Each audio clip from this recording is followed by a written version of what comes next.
Hey guys, what's going on? It's me, Mr. Johnson, back here with another edition of Virtual School. Today we're going to go over the short story, The Lady and the Tiger.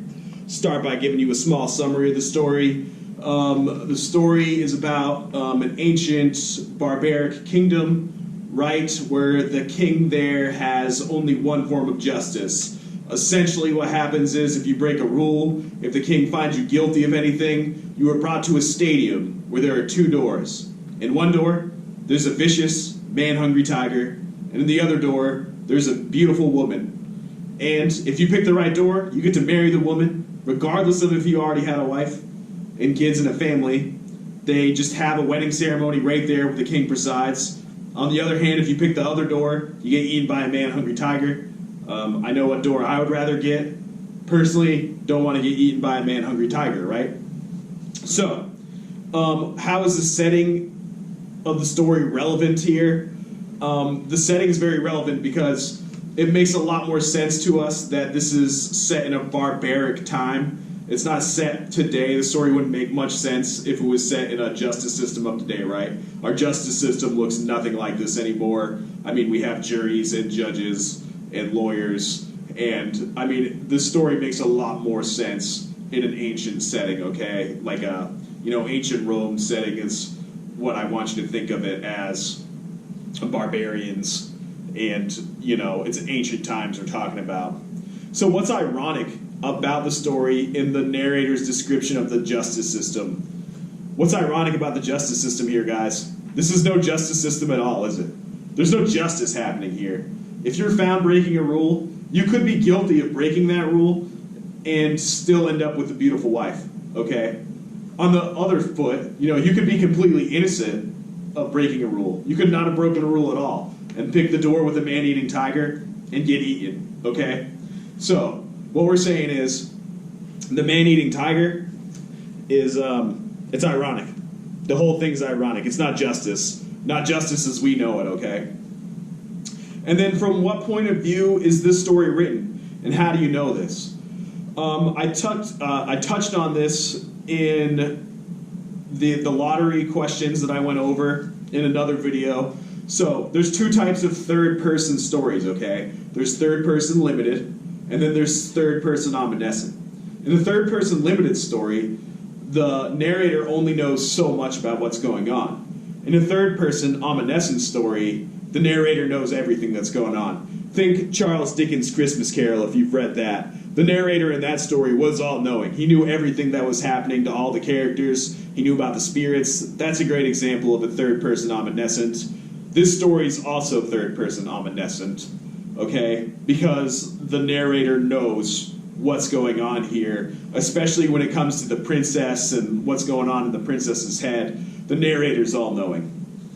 So, if this story were written from the princess's point of view, how would the story be different? The story would be a lot different, right? Because, as I said, we're kind of just getting a view from the outside about what's going on here. And if the story changed to be the princess's point of view, what would be going on? We would be getting like internal thoughts about what's going on in the princess's head, okay? We would be seeing what's happening in the princess's head. We're not seeing that, or we see just a very little amount of that, her decision-making process, and ultimately we might find out more of if she let the man choose the beautiful maiden or the tiger, okay? Because this story kind of leaves it up to your interpretation. What do you think she chose? That's why I think this story is so good. So, find an example of flashback in the story, and why is this flashback significant?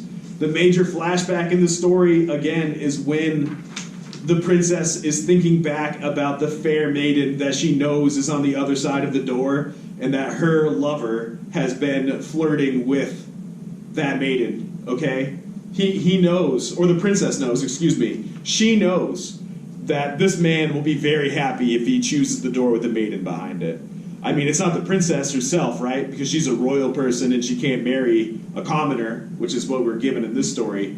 But she knows this man will be happy, and she doesn't know if she can live with herself if she lets him choose her. And if the princess watches that, she's going to be upset. She doesn't know if she's going to be more upset about The man marrying the woman, or the man getting eaten by the tiger?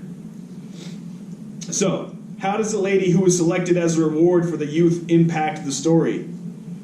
It very much impacts the story, right, guys? The princess possibly could have chosen the woman, certainly, if it was a woman that would not have made the man so happy. If it was a woman that the princess didn't hate so much, then certainly that would have worked, okay?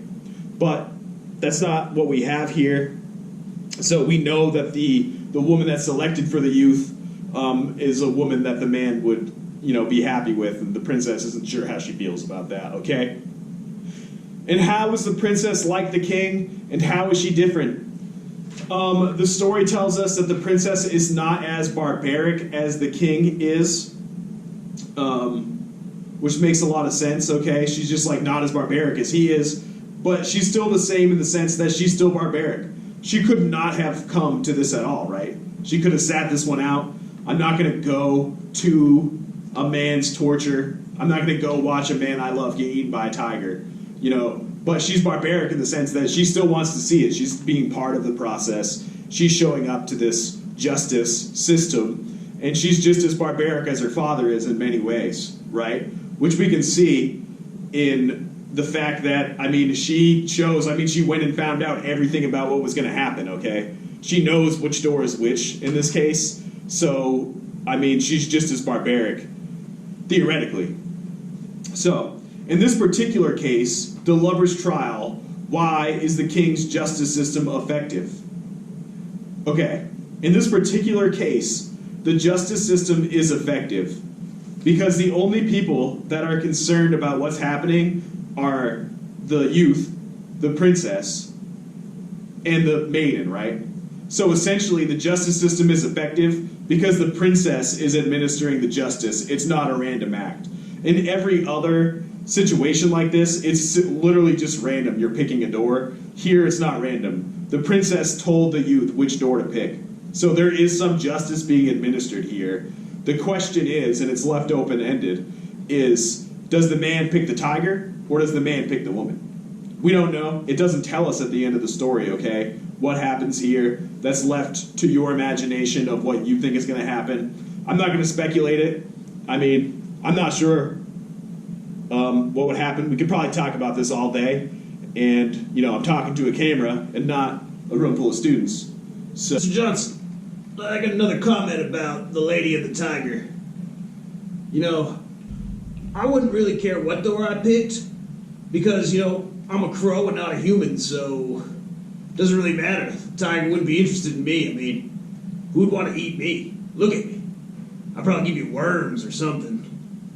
That's really all I got to add about this story. I really actually wish that they told us what happened at the end. Who does that to you? Cliffhangers. That would be like me being... So, we're going to keep moving on. Next video.